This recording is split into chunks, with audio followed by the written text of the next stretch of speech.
the truth about visceral fat and why eat less, move more won't fix it.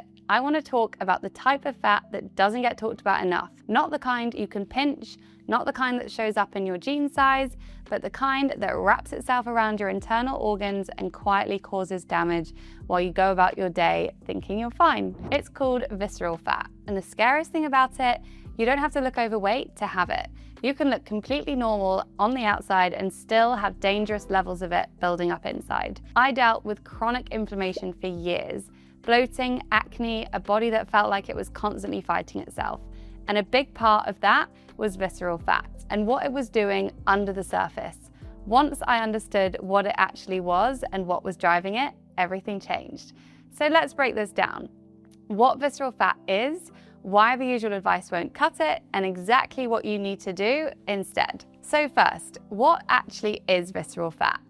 Unlike the fat that sits just under your skin, the kind you can see and grab, visceral fat is deep fat. It's stored around and between your internal organs, your liver, your stomach, your intestines. And it's not passive, it's metabolically active, meaning it releases inflammatory chemicals into your body on a constant basis. This is why I kept dealing with inflammation-related issues for so long. Visceral fat isn't just sitting there, it's actively creating problems.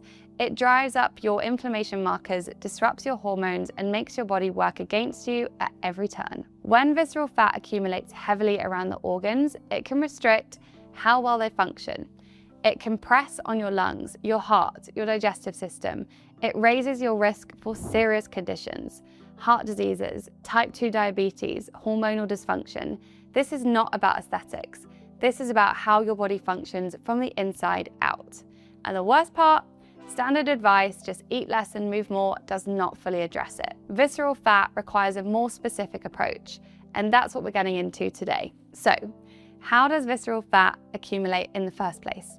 The foundation is a sustained caloric surplus, eating more than your body needs over a long period of time. When you consistently take in more calories than you burn, your body stores the excess as fat. And over time, once your fat stores get full, the body starts packing it deeper around the organs. But here's where it gets more specific. Not all calories drive visceral fat equally. The biggest culprits are processed foods and fast digesting carbs. Things that spike your blood sugar rapidly and repeatedly. Chips, cookies, muffins, packaged snacks, sugary drinks, not because carbs are inherently evil. Fruit and vegetables are carbs and they're not the problem, but because highly processed foods are engineered to be hyperpalatable. They're designed to make you want more. They're easy to overeat without realizing it, and they're full of ingredients that aren't real food. Preservatives, fillers, additives that your body doesn't quite know what to do with. Your body is incredibly smart. When it gets more than it needs, it stores the excess for later, a survival mechanism that made perfect sense when food was scarce. The problem is, we're no longer living in a feast or famine condition. We're just feasting, and the excess keeps getting stored deeper and deeper. Here's the piece that most people completely miss, and this one changed how I approached everything. Being under-muscled is one of the biggest drivers of visceral fat accumulation. Let me explain why. When you eat carbohydrates, your body converts them into glucose, which is the fuel your muscles use for energy. When you have a good amount of muscle mass, that glucose gets used efficiently. Your muscles absorb it, burn it, and put it to work. But when you don't have enough muscle, that glucose has nowhere to go. It can just float around in your bloodstream indefinitely. So your body has to deal with it. And it deals with it by converting it to fat. Fat cells are essentially the only cells in your body that can keep expanding without limit. They will just keep growing to store whatever excess comes their way. And this is why muscle mass is so protective, not just for how you look, but for how your body handles everything you eat. This is also why men often seem to lose weight more easily than women. They typically carry more muscle mass by default, which means better glucose utilization and a faster metabolism.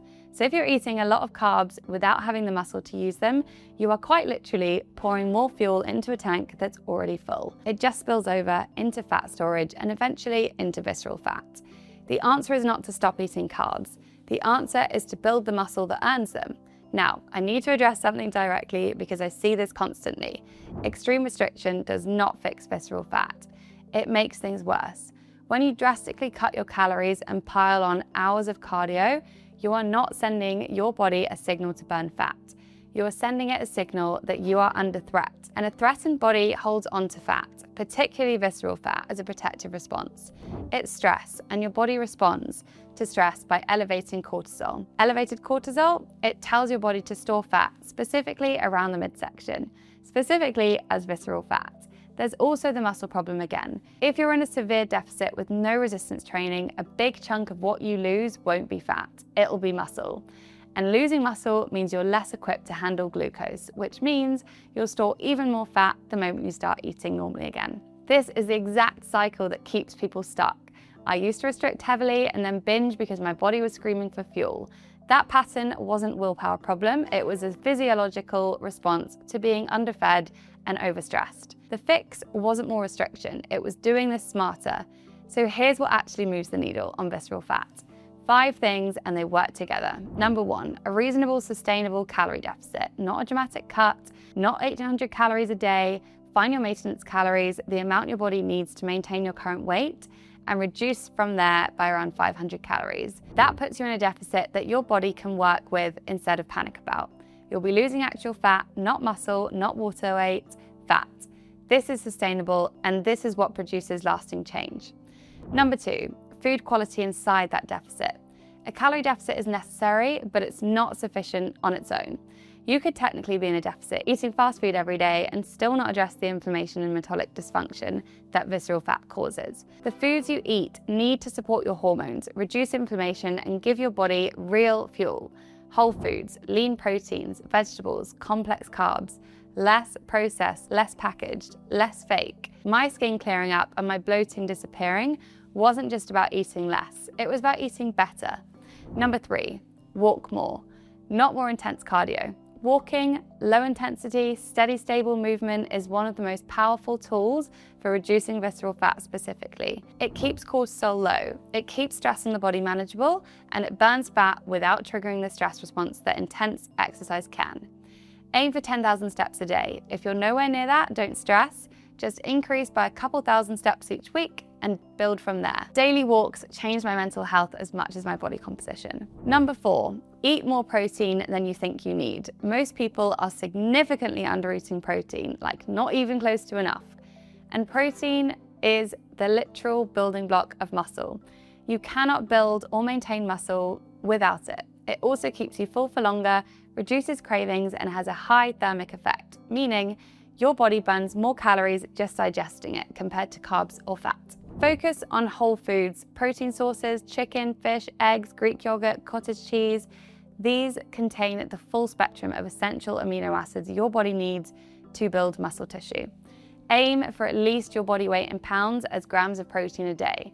It'll feel like a lot at first, it'll also feel like a transformation. Number 5, resistance training. At least 3 times a week. This is the one that most women are still avoiding out of fear of getting bulky. Please let this be the video where you let that fear go. Building visible, significant muscle as a woman takes years of intentional, very heavy training and specific nutrition.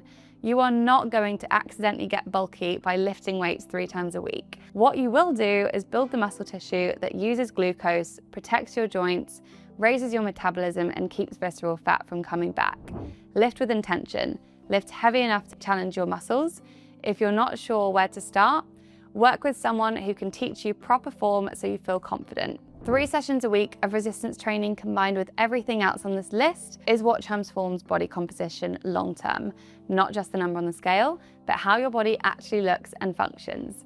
Visceral fat is serious, but it is not a life sentence. It responds to the right approach, and the right approach is punishment, restriction, or grinding yourself into the ground with calories. It's building a body that functions better, more muscle, less inflammation, better food, smarter movement. I lost 30 pounds, healed my gut, cleared my skin, and fixed years of inflammation by doing exactly this. Not perfectly, not overnight, but consistently. And that consistency compounded. If this was helpful, share it with someone who needs it. And if you want help putting all of this into a personalized plan to transform your body and your lifestyle, For more information on how to work one-to-one with me, click the first link in the description. I'd love to help you. Thanks so much for watching, and I'll see you in the next one.